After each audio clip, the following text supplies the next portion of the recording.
Perkenalkan, nama saya Nur Hidayah dengan NIM J1D023039. Saya mengambil materi pantun untuk kelas 12 dengan tujuan pembelajaran yang pertama, peserta didik mampu membandingkan struktur, tema, dan gaya bahasa pantun tradisional dan modern berdasarkan teks yang disimak. Lalu yang kedua, peserta didik mampu mengevaluasi pantun yang disimak. Sekian, terima kasih. Assalamualaikum warahmatullahi wabarakatuh.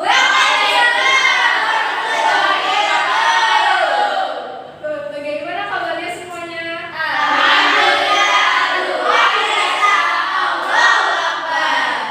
Sebelum kita mulai pembelajaran pada pagi hari ini, lebih baik kita berdoa terlebih dahulu. Berdoa dimulai.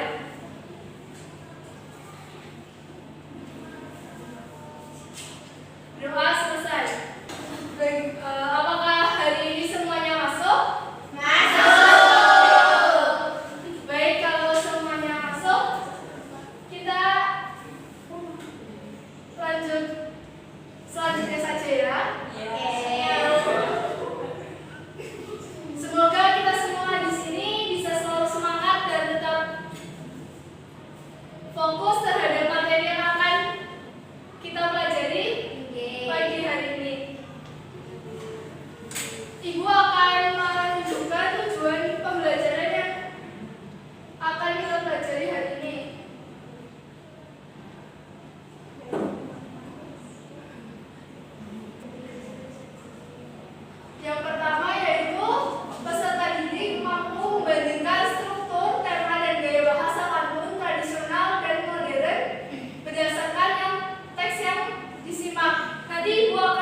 ada di balik kata-kata baris pertama dan kedua, tetapi isi atau pesannya ada di baris ketiga dan keempat di bagian isi. Jika ingin menambah wawasan, maka rajin-rajinlah membaca buku. Lalu kemudian pantun itu juga terdiri dari dua jenis, yaitu pantun tradisional dan pantun modern. Jadi pantun tradisional ini memiliki struktur yang lebih ketat dan baku, sesuai dengan yang tadi dijelaskan bahwa pantun ini seperti memiliki rima ABAB, memiliki 4 baris, memiliki suku kata 8 sampai 12 suku kata. Lalu pantun tradisional ini disampaikan secara lisan dan berkaitan dengan kebudayaan, seperti budaya Palang itu tadi kan ada bagian pantunnya. Lalu kemudian pantun modern.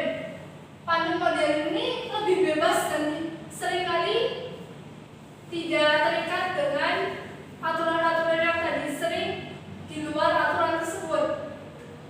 Pantun modern ini juga sering tidak bersajak ABAB dan tidak berbaris 4. Ada yang berbaris 2 seperti itu. Lalu,